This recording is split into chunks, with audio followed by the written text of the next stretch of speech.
Yes Telangana వ్యాప్తంగా తొలి విడత పంచాయతీ ఎన్నికల పోరు ముగిసింది. రాష్ట్ర వ్యాప్తంగా పంచాయతీ ఎన్నికల కౌంటింగ్ ప్రారంభమైంది. ఉదయం 7 గంటలకు పోలింగ్ ప్రారంభం కాగా మధ్యాహ్నం 1 గంట వరకు ఎన్నికల పోలింగ్ జరిగింది. మధ్యాహ్నం 1 గంట వరకు క్యూ లైన్ లో ఉన్న వారికి ఓటేసే అవకాశం కల్పించారు. ఇక తొలి విడతలో 189 మండలాల్లోని 3834 గ్రామ పంచాయతీలు 27628 వార్డు స్థానాలకు ఎన్నికలు జరిగాయి. ఇప్పటికే 395 గ్రామ పంచాయతీలు 9331 వార్డులు ఏకగ్రీవమైనట్లు ఎన్నికల అధికారులు ప్రకటించారు. ఫస్ట్ ఫేజ్ పంచాయతీ ఎన్నికల్లో భాగంగా సర్పంచ్ పదవి కోసం 12,960 మంది పోటీ పడగా వార్డు స్థానాలకు 65,455 మంది అభ్యర్థులు బరిలో నిలిచారు.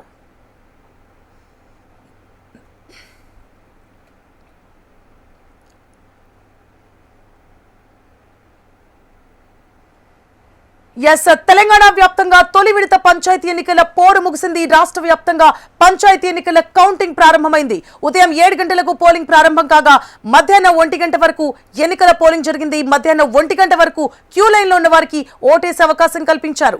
ఇదే అంశానికి సంబంధించి పూర్తి డీటెయిల్స్ ని మా ప్రతినిధి రవికిరణ్ ఖమ్మం నుంచి లైవ్ లో అందించడానికి సిద్ధంగా ఉన్నారు. రవికిరణ్. సువర్ణ, ప్రస్తుతం అయితే లెక్కింపుకు సంబంధించి గ్రామ పంచాయతీ ఎన్నికల పోలింగ్ ముగిసిన తర్వాత ఓట్ల లెక్కింపుకు సంబంధించి ఏర్పాట్లు అయితే ముమ్మరంగా సాగుతున్నాయి. మరికొద్దిసేపట్లో లెక్కింపు ప్రక్రియ అనేది మొదలు కానుంది. ముఖ్యంగా గ్రామ పంచాయతీ ఎన్నికలకు సంబంధించి ఉదయం నుంచి కూడా పోలింగ్ పెద్ద ఎత్తున జరిగింది. దాదాపు 90 నుంచి 90% పైచిలకు కొన్ని గ్రామాల్లో కొన్ని మండలాల్లో జరగగా మరికొన్ని గ్రామాల్లో 80% 70% వరకు కూడా పోలింగ్ అయిన పరిస్థితి కనపడుతుంది. ఇటు ఖమ్మం, భద్రాద్రి కొత్తగూడెం జిల్లాలకు సంబంధించి పెద్ద ఎత్తున పోలింగ్ కేవలం లాస్ట్ 2 గంటల్లోనే 40% వరకు కూడా అయినట్టుగా అధికారికంగా లెక్కలైతే చెప్తున్నాయి. అయితే పూర్తి స్థాయిలో ఇంకా సమాచారం అయితే రాలేదు ఎంత శాతం అనేది. దీని మీద కూడా ఇప్పటికే అధికారులు అయితే లెక్కింపు సంబంధించినటువంటి ప్రక్రియకు ముందస్తుగానే ఏర్పాట్లు చేశారు. మరికొద్దిసేపట్లో లెక్కింపు జరగనుంది. ఇప్పటికే ఏజెంట్లను కూడా భోజన విరామం తర్వాత ఏజెంట్లందరినీ కూడా ఇప్పటికే కౌంటింగ్ కేంద్రంలోకి తరలిస్తున్నారు. వాళ్ళు వెళ్ళిన తర్వాత పూర్తి స్థాయిలో అటు ఏజెంట్లు అలాగే ఉద్యోగులు పోలింగ్కి సంబంధించినటువంటి అధికారులందరూ కూడా లెక్కింపు ప్రక్రియను మొదలు పెడతారు. కేవలం 2 లేదా 3 గంటల్లోనే పూర్తి స్థాయిలో లెక్కింపు వచ్చే అవకాశం అయితే కనపడుతుంది. ఈరోజు సాయంత్రం 5 గంటల వరకు కూడా చాలా వరకు కూడా సర్పంచ్ స్థానాలకు సంబంధించి అభ్యర్థుల ఫలితాలు వెలువడనున్నాయి. ఇప్పటికే ప్రతి చోట కూడా 2 లేదా 3 సర్పంచ్ అభ్యర్థులు బరిలో ఉన్నారు. ఖమ్మం జిల్లాకు సంబంధించి 172 పంచాయతీలకు సంబంధించినటువంటి సర్పంచ్ అభ్యర్థులు 400 పైచిలకు అభ్యర్థులు బరిలో ఉన్నారు. దీంతో పాటుగా భద్రాద్రి కొత్తగూడెం జిల్లాకు సంబంధించినటువంటి 159 గ్రామ పంచాయతీలకు గాను 350 మంది వరకు కూడా సర్పంచ్ అభ్యర్థులు బరిలో ఉన్నారు. దీంతో కొంత గ్రామీణ ప్రాంతాల్లో ఎక్కువగా రాజకీయ పార్టీలు మద్దతు ఇస్తున్న అభ్యర్థులు గెలుపోవడంపై ఆశలుగా ఎదురు చూస్తున్నారు. ఈరోజు సాయంత్రం వరకు కూడా తుది ఫలితాలు వెలువడే అవకాశం ఉంది. ఈ నేపథ్యంలో కౌంటింగ్ ప్రక్రియ అనేది ఇప్పుడు ఆసక్తిగా కనపడుతుంది. కౌంటింగ్ కేంద్రంలోకి ఏజెంట్లు ఎవరైతే ఉంటారో తమకు మద్దతు ఇచ్చినటువంటి పార్టీలకు సంబంధించిన వాళ్ళు కావచ్చు లేదా లోకల్గా వార్డు సభ్యులు కావచ్చు అందరినీ కూడా పోలీసులు క్షుణ్ణంగా పరిశీలించి లోపలికి పంపిస్తున్నారు. ఇప్పటికే జిల్లా వ్యాప్తంగా కూడా పోలీస్ బందోబస్తు పెద్ద ఎత్తున కనపడుతుంది. జిల్లాలో ఉన్నటువంటి సమస్యాత్మక ప్రాంతాలు కావచ్చు అలాగే మావోయిస్టు ప్రభావిత ప్రాంతాల్లో కూడా పూర్తి స్థాయిలో అయితే పోలీసులు ముందస్తుగానే జాగ్రత్తలు తీసుకుంటున్నారు. కౌంటింగ్కి సంబంధించి కూడా కౌంటింగ్ కేంద్రం దగ్గర ఎవరు ఉండకుండా ముందస్తుగానే అందరినీ తరలిస్తున్నారు. అభ్యర్థులు అలాగే మిగతా ఏజెంట్లుగా ఉన్నటువంటి వాళ్ళు తప్ప లోపలికి ఎవరికి అలౌ చేయట్లేదు. పూర్తి స్థాయిలో కట్టుదిట్టమైన భద్రత నడుమైతే కౌంటింగ్ ప్రక్రియ అనేది కొనసాగనుంది. కొద్దిసేపట్లో కొన్ని చోట్ల ఇప్పటికే ప్రారంభమైనటువంటి కొన్ని చోట్ల కొంత లేట్ అయింది. 1 గంట వరకు కూడా లైన్లో ఉన్నటువంటి వేచి ఉన్నటువంటి ఓటర్లు ఎవరైతే ఉన్నారో వాళ్ళందరినీ కూడా ఓట్లు వేసుకునే అవకాశం కల్పించారు. 1 గంట తర్వాత పూర్తి స్థాయిలో అయితే కౌంటింగ్ ప్రక్రియ అయితే గంట తర్వాత మొదలైంది. కొన్ని చోట్ల ఇప్పటికే రూరల్ ఏరియాల్లో కావచ్చు టౌన్ సంబంధించినటువంటి ప్రాంతాల్లో కావచ్చు చాలా వరకు గ్రామీణ ప్రాంతాల్లో అయితే కౌంటింగ్ ప్రక్రియ మొదలైందని చెప్పవచ్చు. ఇప్పటికే ఏజెంట్లు అలాగే కౌంటింగ్ ప్రక్రియకు సంబంధించినటువంటి సామాగ్రిని అంతా తీసుకెళ్లి బ్యాలెట్ బాక్సులు కూడా రెడీ చేశారు. మరికొద్దిసేపట్లో కౌంటింగ్ అనేది మొదలు కానుంది. ఇటు ఖమ్మం అటు భద్రాద్రి కొత్తగూడెం జిల్లాలకు సంబంధించి దాదాపు 2000 పైచిలకు బూతులు ఏర్పాటు చేశారు. ఈ బూతులన్నింటిలో కూడా పూర్తి స్థాయిలో కౌంటింగ్ ఏర్పాట్లు అయితే ఇప్పటికే అయిపోయాయి. జిల్లా వ్యాప్తంగా కూడా ఉన్నతాధికారులు ఎప్పటికప్పుడు పర్యవేక్షిస్తున్నారు. జిల్లాకు సంబంధించినటువంటి కలెక్టర్లు కావచ్చు అలాగే ఇన్ఛార్జీలుగా ఉన్న ఆర్ఓలు కావచ్చు మిగతా అధికారులందరూ కూడా మైక్రో అబ్జర్వర్స్ కూడా ఎప్పటికప్పుడు పర్యవేక్షిస్తున్న పరిస్థితి ప్రస్తుతం కనపడుతుంది.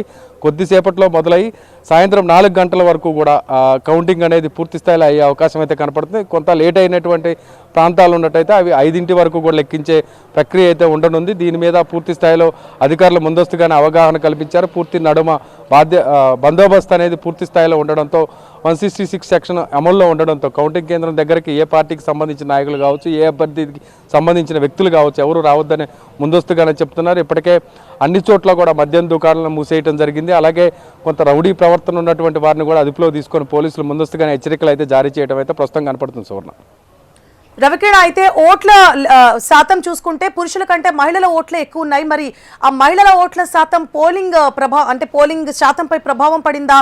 ఎలాంటి అవాంఛనీయ సంఘటనలు ఏమైనా చోటు చేసుకున్నాయా మొత్తం జిల్లా వ్యాప్తంగా? సువర్ణ, ముఖ్యంగా గత కొన్ని రోజులుగా గ్రామ పంచాయతీ ఎన్నికలకు సంబంధించి ఒకవైపు ప్రచారాలతో హోరెత్తింది. ముఖ్యంగా లోకల్గా స్వతంత్ర అభ్యర్థులుగానే పోటీ చేశారంతా. కొన్ని పార్టీలకు సంబంధించిన వాళ్ళే వాళ్ళకి మద్దతు ఇవ్వడం జరిగింది. ఈ నేపథ్యంలో మహిళలు ఓటర్లని ఎక్కువగా ఆకర్షించేందుకు చాలా ప్రాంతాల్లో కూడా అక్కడ నిలబడినటువంటి అభ్యర్థులు కావచ్చు, వార్డు సభ్యులు కావచ్చు ఎక్కువగా ప్రచారాలు నిర్వహించారు. దీంతో మహిళా ఓటర్లు ఉదయం నుంచి కూడా పెద్ద ఎత్తున లైన్లో నించొని తమ యొక్క ఓటు హక్కుని వినియోగించుకున్నారు. ఈ నేపథ్యంలో మహిళా ఓటర్ల శాతం అనేది ఎక్కువగా కనపడుతుంది.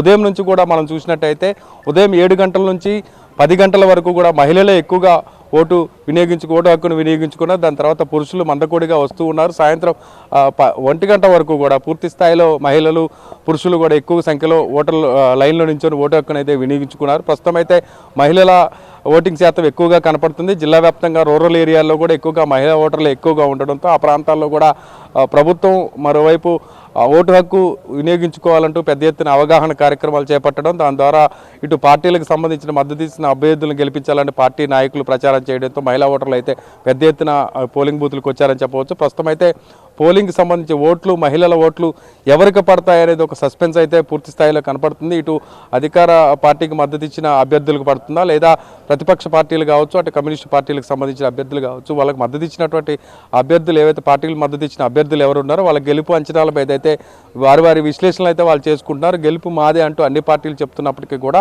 పూర్తి స్థాయిలో జిల్లాలో మొదటి నుంచి కూడా అన్ని పార్టీలకు పట్టున్నటువంటి ప్రాంతం కావడం, అలాగే లోకల్ బాడీ కాబట్టి ఇది లోకల్గా అభ్యర్థులు అనేవి పార్టీ గుర్తులు లేకుండా వాళ్ళకి ఇచ్చినటువంటి గుర్తుల ద్వారా నిలబడ్డారు కాబట్టి ఏ గుర్తు మీద ఎక్కువ ఓట్లు అవకాశం ఉంటుంది, అలాగే వాళ్ళు చేసుకున్న ప్రచారం కావచ్చు, వాళ్ళకి కల్పించినట్టు అవగాహన కావచ్చు, దాని మీద ఓటింగ్ అనేది ఆధారపడి ఉంటుంది. లెక్కల్లో మాత్రం పూర్తి స్థాయిలో భవితవ్యం తెలిసే అవకాశం అయితే స్పష్టంగా కనపడుతుంది. సువర్ణ, రవికిరణ్, పూర్తిగా జిల్లా వ్యాప్తంగా ఎంత పోలింగ్ శాతం నమోదైంది? అలాగే ఓట్లు వెయ్యడం ఒక ఎత్తు అయితే ఓట్ల లెక్కింపు మరో ఎత్తు ఉంటుంది. మరి దానికి సంబంధించి ఎలాంటి అప్డేట్స్ ఉన్నాయి?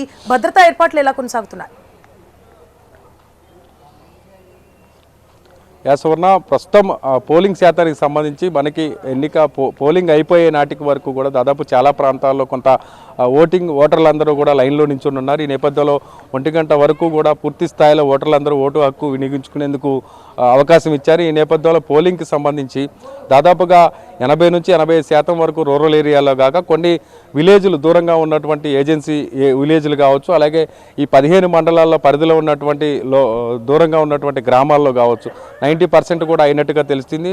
90% అయినటువంటి గ్రామాలు కొన్ని ఉండగా 80% అయినటువంటి గ్రామాలు మరికొన్నట్టుగా తెలుస్తుంది. అయితే అధికారికంగా ఇంతవరకు ఎంత పర్సెంట్ అనేది స్పష్టంగా వెలువడలేదు. పూర్తి స్థాయిలో కౌంటింగ్ అయితే మొదలవుతుంది, కానీ ఇంకా పూర్తి స్థాయిలో ఎంత శాతం అనేది సమాచారం అయితే అందలేదు. పూర్తి స్థాయిలో 40% మొదలైనటువంటి పోలింగ్ శాతం మొదటిగా, తర్వాత 80% వరకు కూడా కంటిన్యూగా తెలుస్తూనే ఉంది. దాని తర్వాత నుంచి కూడా చివరికి 90% వరకు కూడా వచ్చే అవకాశం ఉన్నట్టుగా మనకైతే సమాచారం అందుతుంది. పూర్తి స్థాయిలో అధికారిక నివేదిక అయితే ఇంకా రాలేదు. ప్రస్తుతం అయితే జిల్లా ఉన్నటువంటి ఉన్నతాధికారుల పర్యవేక్షణలో పూర్తి స్థాయిలో దాని డేటా అనేది మరికొద్దిసేపట్లో వెలువడే అవకాశం అయితే కనపడుతుంది. అయితే ప్రస్తుతం పోలింగ్ కేంద్రాల వద్ద మాత్రం పూర్తి స్థాయిలో బందోబస్తు అయితే ఏర్పాటు చేశారు. 166 సెక్షన్ పెట్టడం ద్వారా పూర్తి స్థాయిలో 100 మీటర్ల దూరంగా 100 మీటర్ల మేర ఎవరు కూడా అక్కడ ఉండకుండా పూర్తిగా రాజకీయ నాయకులు కావచ్చు, అలాగే మిగతా పార్టీల అభ్యర్థులు కావచ్చు, అక్కడ ఉన్నటువంటి నాయకులు కావచ్చు, ఎవరు కూడా ఇక్కడికి లేకుండా ముందస్తుగానే చర్యలు తీసుకున్నారు. అలాగే అత్యంత సమస్యాత్మక ప్రాంతాల్లో పూర్తి స్థాయిలో బందోబస్తు అయితే పెద్ద ఎత్తున జరుగుతుంది. ఖమ్మం జిల్లాకు సంబంధించి 2000 మందిని, అలాగే భద్రాద్రి కొత్తగూడెం జిల్లాకు సంబంధించి 1700 మంది పోలీసులు విధులు నిర్వహిస్తున్నారు. దీంతో పాటుగా పోలింగ్ సిబ్బంది కావచ్చు, అధికారులు కావచ్చు పెద్ద ఎత్తున పాల్గొన్నారు. మైక్రో అబ్జర్వర్లు కూడా ఉండడంతో పూర్తి స్థాయిలో అయితే కౌంటింగ్ ప్రక్రియ కూడా మరికొద్దిసేపట్లో పూర్తి స్థాయిలో ఏర్పాటయ్యే అవకాశం కనపడుతుంది. ఈరోజు సాయంత్రం 5 గంటల వరకు కూడా దాదాపుగా ఖమ్మం, భద్రాద్రి కొత్తగూడెం జిల్లాలకు సంబంధించినటువంటి సర్పంచ్ స్థానాల ఫలితాలు అయితే వెలువడే అవకాశం అయితే స్పష్టంగా కనపడుతుంది. సువర్ణ. రవికిరణ్, పూర్తిగా జిల్లాలో ఏకగ్రీవాలు ఎన్నున్నాయి, అలాగే సమస్యాత్మక అతి సమస్యాత్మక ప్రదేశాల్లో పోలింగ్ ఎలా కొనసాగింది, అక్కడి పోలింగ్ శాతం ఏమైనా ప్రభావం చూపించే అవకాశాలు ఉంటాయా? సువర్ణ, ముఖ్యంగా ఖమ్మం జిల్లాకు సంబంధించి 192 పంచాయతీలు ఉండగా 20 పంచాయతీలు ఏకగ్రీవం అయ్యాయి. ఆ తర్వాత 172 పంచాయతీలకు ఎన్నికలు జరిగాయి. వీటిలో చాలా వరకు కూడా ఏకగ్రీవం అయితే అనుకున్నా కూడా కొన్ని కాకపోవడంతో 172 స్థానాలకు ఎన్నికలు అయితే జరిగిన పరిస్థితి. ఆ ఎన్నికల జరిగినటువంటి ప్రాంతాలు ఏవైతే ఆ గ్రామ పంచాయతీలు ఎక్కువగా పోలింగ్ కావడం ప్రస్తుతం చర్చనీయాంశంగా మారింది. ఎక్కువ పోలింగ్ జరిగితే ఏ పార్టీకి మద్దతు వస్తుంది, ఏ అభ్యర్థికి ఎక్కువ అవకాశం ఉంటుంది అనే దానిపై కూడా కొంత విశ్లేషణ అయితే రాజకీయ పార్టీలో కూడా జరుగుతుంది. మరోవైపు 36 సమస్యాత్మక ప్రాంతాలను ఖమ్మం జిల్లాలో గుర్తించారు. అలాగే 360 వరకు కూడా పూర్తి స్థాయిలో క్రిటికల్ ఏరియాలుగా గుర్తించడం జరిగింది. ఇటు ఖమ్మం, అటు భద్రాద్రి కొత్తగూడెం జిల్లాలకు సంబంధించినటువంటి సమస్యాత్మక ప్రాంతాలతో పాటు మావోయిస్టు ప్రభావిత ప్రాంతాలుగా 25 ప్రాంతాల వరకు కూడా భద్రాద్రి కొత్తగూడెం జిల్లాలో గుర్తించారు. ఆ ప్రాంతాల్లో కూడా కట్టుదిట్టమైన భద్రత ఏర్పాటు చేశారు. ఇటు పోలీసింగ్ కావచ్చు, అలాగే ఎప్పటికప్పుడు పెట్రోలింగ్ వెహికల్స్ కావచ్చు, ఆ గ్రామీణ ప్రాంతాల్లో ఉన్నటువంటి పరిస్థితులు అంచనా వేస్తూ ఉన్నతాధికారులు కూడా ఎప్పటికప్పుడు పర్యవేక్షిస్తూ ఆ ప్రాంతాలపై పూర్తి స్థాయిలో పట్టు సాధించేలా, పూర్తి స్థాయిలో రక్షణ ఉండే విధంగా, ఓటర్లు ఎవరు ఇబ్బంది పడకుండా ఉండే విధంగా పోలింగ్ వరకు కూడా సహకరించారు. దీంతో పాటుగా లెక్కింపుకు కూడా ఎటువంటి ఇబ్బంది తలెత్తకుండా ముందస్తుగానే పోలీసింగ్ అయితే కట్టుదిట్టంగా ఏర్పాటు చేశారు.